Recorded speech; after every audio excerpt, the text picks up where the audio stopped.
High above South America, there is a spine of stone that holds the sky and carves through 7 countries. It stretches for nearly 9,000 kilometers, making it the longest mountain range on Earth. But the Andes are more than mountains. They are a world of extremes, where deserts burn under cloudless skies, where glaciers crack with ancient thunder, and where every living thing must fight, adapt, or disappear. This is a place where condors glide for hours without flapping their wings, where predators strike in silence, and where myths whisper that gods still walk among the peaks. For centuries, the Andes have been home to empires, legends, and creatures so rare they exist nowhere else on the planet. Yet beneath the beauty lies a dangerous truth. Survival here is never guaranteed. Stay with us, because what you're about to see isn't just a story of landscapes and wildlife. It's the story of survival, belief, and the fragile line between life and extinction. The Andes may look eternal, but they are not. Their story began millions of years ago in the restless collision between 2 colossal plates of the Earth's crust. Off the Pacific coast, the Nazca Plate has been pressing endlessly into the South American Plate, forcing stone upward in slow, violent waves. This pressure is so immense that it doesn't just build mountains, it bends continents. Imagine rock being pushed skyward grain by grain until peaks as high as 900 meters pierce the sky. It is a process still happening today. Every tremor felt across Chile, every volcano that wakes after centuries of silence, is proof that the Andes are alive. Beneath your feet, the ground is never still. The range is astonishing in scale, nearly 330 kilometers wide in places, with an average elevation of 4,000 meters. For humans, it feels like a wall between earth and heaven. For nature, it's a workshop where fire, stone, and atmosphere clash to decide what kind of life can endure here. The Andes are also sculptors of climate. Their sheer height blocks moist Amazon winds, creating rainforests on one side and deserts on the other. The Atacama, one of the driest places on Earth, exists only because the Andes stand as an impenetrable wall. In the east, cloud forests and wet Paramo thrive because those same peaks capture water like a sponge. Every ecosystem owes its rhythm to this collision of continents. But here's the mystery that keeps geologists fascinated. The Andes are still growing. Studies suggest that in certain regions, these mountains rise by nearly a centimeter each year. To us, that seems insignificant. But over millennia, it means the Andes of tomorrow will not be the Andes we know today. They are still unfolding, still reshaping, still writing their story in stone. And yet, what begins with fire and earthquakes soon becomes something else entirely. Because once the mountains rose high enough, they created a staircase of ecosystems, each one stranger and harsher than the last. From steaming jungle floors to frozen ridgelines, every step up the Andes is a new battlefield for survival. The Andes aren't just mountains. They are a staircase of life. With every step in elevation, the world transforms. What begins as dense tropical forest at the foothills quickly turns into something entirely different as you climb higher. It's as if each altitude carves its own planet. At the base lies the Ceja de Montaña, or the eyebrow of the mountain, where Amazonian humidity lingers and the mist curls through trees heavy with orchids and moss. Life here is lush, crowded, and loud. But climb just a little higher, and the sound fades. Clouds cling to the ridges, creating a perpetual twilight. This is the cloud forest, a place of dripping leaves, elusive predators, and shadows that never fully vanish. Above 3,500 meters, the transformation is stark. The vibrant greens give way to Paramo grasslands, cold, high-altitude plains where strange plants act like water tanks, storing every drop of moisture in their spongy stems. Here, survival isn't about speed, it's about endurance. Push upward still, past 1,500 meters, and you reach the Puna, a land of endless winds, stunted shrubs, and creatures specially built for thin air. Nights plunge below freezing, days blaze under the sun, and oxygen levels are nearly half of what they are at sea level. To exist here is to test the very limits of biology. Finally, near 6,000 meters, life surrenders. The Junca. The snowbound zone is a silent world of glaciers and jagged peaks, where even the hardiest plants and animals vanish. Only ice and stone remain, and yet even here, life below depends on the meltwater that trickles down. This vertical journey through ecosystems is what makes the Andes unlike any other place on Earth. Few ranges carry such extremes packed so closely together. In a single climb, one can experience the tropics, temperate zones, tundra, and Arctic-like conditions. It is a living ladder of survival, where each step reshapes the rules of existence. But survival in the Andes is never simple. Beyond the silence of the grasslands and the snowfields, battles unfold between predators and prey, between humans and the land itself. And it is on the harsh plateaus of the Puna and Altiplano that those battles are fought most fiercely. Between towering ridges lies a high, wind-battered plateau, the Puna and Altiplano. At nearly 4,000 meters above sea level, this vast plain looks deceptively calm, but life here exists on a knife's edge. Days bring sharp sunlight that burns against thin air. Nights plunge below freezing in minutes. The land offers little shelter, and every creature that calls it home has been forced to evolve in extraordinary ways. Here roam the guanacos, slender camelids that appear fragile, yet hold one of the Andes' greatest biological secrets. Their blood is thick with red cells packed with hemoglobin, allowing them to breathe where oxygen is scarce. Herds move gracefully across cracked salt flats and windswept grass, their padded feet gripping treacherous ground as if they were born from the earth itself. But their survival is never peaceful.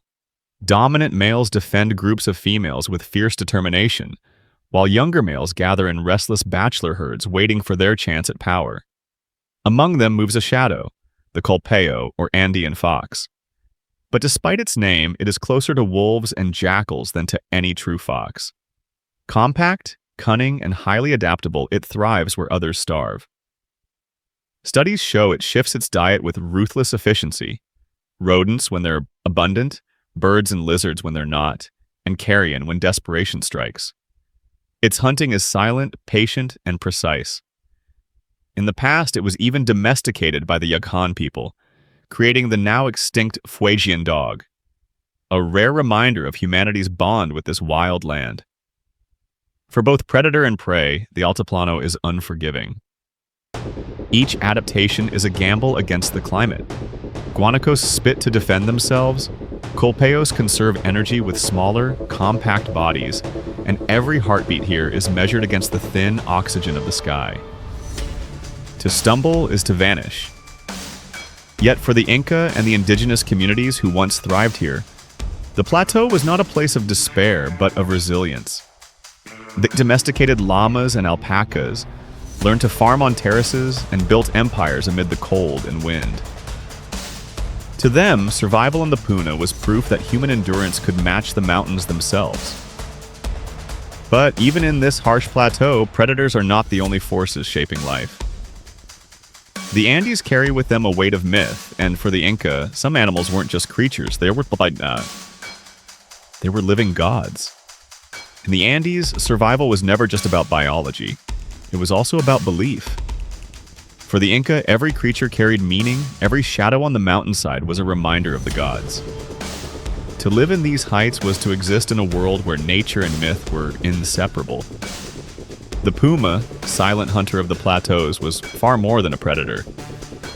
To the Inca, it embodied Que Pacha, the middle world, the realm of the living where humans fought, worked, and endured.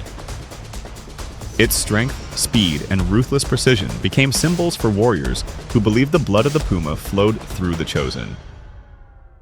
In battle, they painted its form onto shields and carved it into temples, a reminder that power was not just taken, it was inherited from the mountains themselves.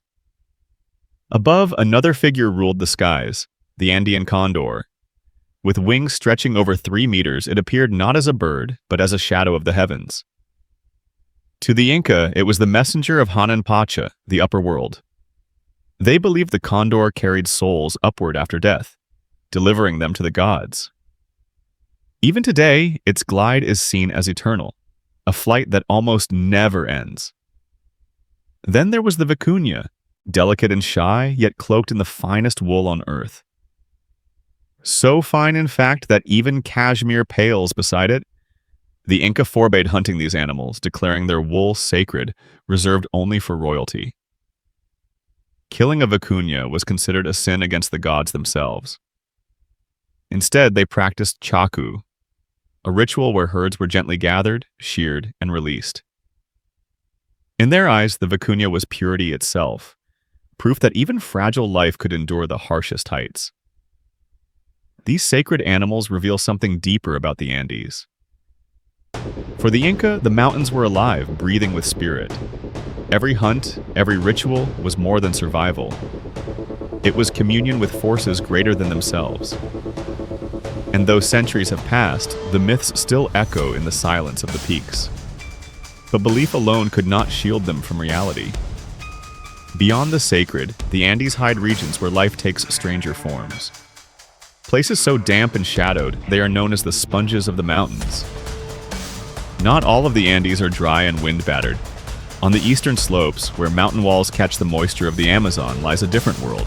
The wet Paramo and the cloud forests. Locals call them the sponges of the Andes because they hold water like living reservoirs.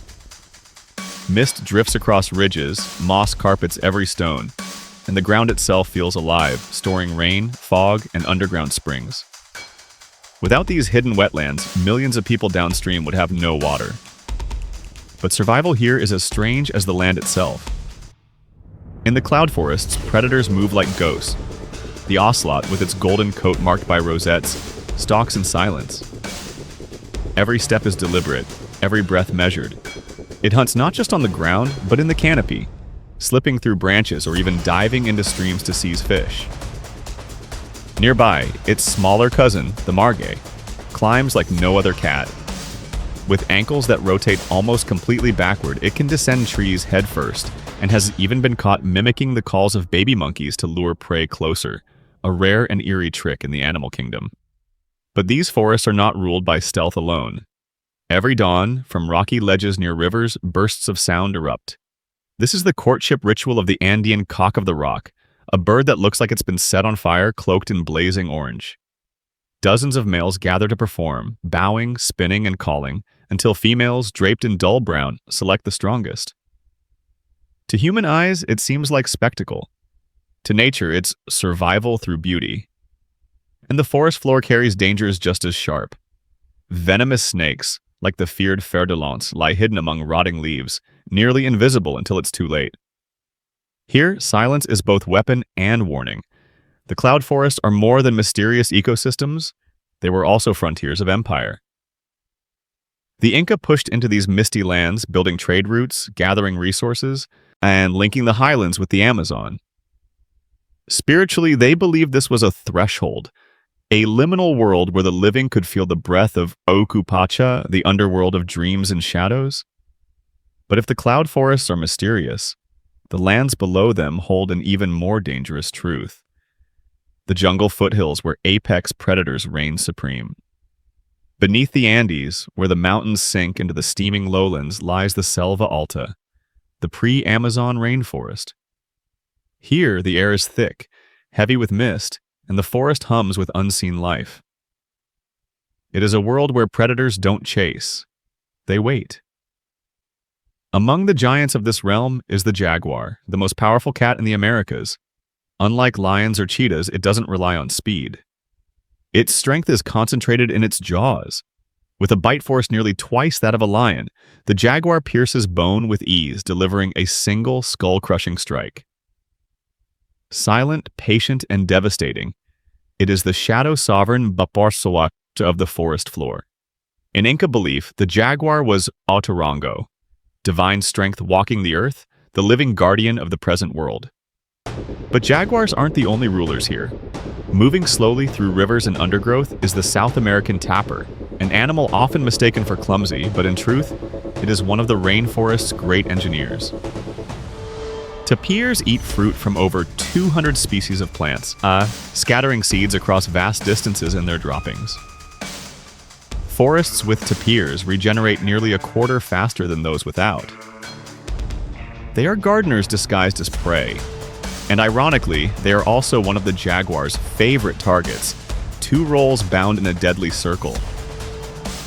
Above the canopy, another apex predator patrols, the harpy eagle. With talons as large as a grizzly bear's claws, this bird doesn't swoop like a hawk. It ambushes from above. Its short, powerful wings allow it to twist through dense branches, snatching monkeys and sloths with a single crushing grip. To see it descend is to watch power wrapped in silence. Here, so survival is not a matter of who is strongest alone, but of balance.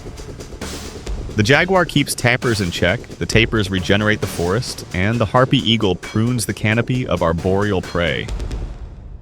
Each predator and prey is locked in a chain that has held for millions of years. But just beyond this green frontier lies the opposite extreme, a land with no water, no shelter, and barely any life at all. A desert so dry that some valleys have gone without rain for decades. The Atacama. For all its harshness, the Andes have never been empty. From the first footsteps of indigenous peoples to the rise of the Inca Empire, humans have carved out lives in these thin-air heights for thousands of years. And even today, the mountains remain as much a spiritual home as a physical one. To the Inca, the highest peaks were not just stone, they were apus, living mountain gods watching over the land. Farmers and warriors alike offered coca leaves, chicha beer, and small sacrifices at their feet, believing the mountain's mama controlled rain, fertility, and fate itself. Even now, in remote villages across Peru and Bolivia, people still leave offerings at stone altars, whispering prayers to Pachamama, Mother Earth, for safe harvests and healthy families. Festivals carry this connection into modern times. Every June in Cusco, thousands gather for Inti Raymi, the festival of the sun, a recreation of Inca rituals honoring Inti, the sun god. High in the mountains, the Koilur Riti pilgrimage takes place, where dancers, shamans, and entire communities trek to glacier peaks to pay homage with music, offerings, and ancient rites. These ceremonies blend Christianity with Inca spirituality, showing how the Andes still breathe life into culture. But not all is ritual and myth. For millions, the Andes are simply home, a place to farm potatoes on terraced slopes, to herd llamas and alpacas, to weave textiles dyed in colors that mirror the mountains themselves. In their woven patterns, one can still find the symbols of condors, pumas, and serpents, echoes of a worldview where every creature had meaning. Today, tourism and modernization pull the Andes in new directions. Machu Picchu draws travelers from across the globe, while mining and deforestation threaten the very lands people depend on. The challenge is the same as it was centuries ago, to survive without losing balance with the mountain. For the people of the Andes, survival has never been about conquering nature. It has always been about respect. To live here is to live with the mountains, not against them. West of the Andes lies a landscape that feels more like another planet than Earth itself, the Atacama Desert. With less than 50 millimeters of rain in an average year and some valleys that have not seen rainfall in centuries, it is one of the driest places on the planet. The ground is a mosaic of salt flats, volcanic stone, and lifeless slopes. And yet, even here, life endures. The South American gray fox darts across rocky plains, lean and restless, scavenging whatever it can: insects, berries, rodents, even carrion left by larger hunters. Flamingos gather in high-altitude salt lakes, their pink and yellow feathers burning like fire against the pale backdrop. They survive in water so salty and toxic that few creatures dare to enter. This is not a desert without life. It is a desert where life has been stripped to its most resilient form. But the greatest danger to the Andes today is not its deserts. It is what is happening to its ice. The glaciers that once fed rivers across Chile, Peru, and Bolivia are retreating faster than ever recorded. A 2025 study shows Andean glaciers losing an average of 7 meters in thickness every year, 35% faster than the global average. If this continues, more than half of the Andes ice could vanish by the end of the century. For millions of people who depend on meltwater for drinking, farming, and electricity, this is not just an environmental crisis. It is survival itself at stake. The consequences ripple through ecosystems too. Wetlands that act as sponges for highland water are shrinking. Alpine plants climb higher, fleeing the heat, while some species already find themselves trapped at the edge of extinction with nowhere left to go. Even the condor, eternal symbol of the sky, suffers as carrion sources decline in shrinking habitats. And yet, there is hope. Across the Andes, conservation movements are rising. Millions of native trees have been replanted in Ecuador, Peru, and Argentina. Endangered species like the jaguar and vicuña are returning to regions they once lost. Farmers are shifting to ecotourism, protecting their land while finding new ways to survive. Technology, from drone mapping to DNA tracking, is giving scientists new tools to defend fragile ecosystems. The Andes are not just a mountain range. They are a living testament to survival, belief, and resilience. But now their survival depends on us. If you've ever stood beneath their peaks, visited Machu Picchu, or simply marveled at their wildlife from afar, your story matters. Share it. Protect it. And if this journey through the Andes moved you, don't forget to like, subscribe, and ring the bell. Because together, we can keep these stories alive.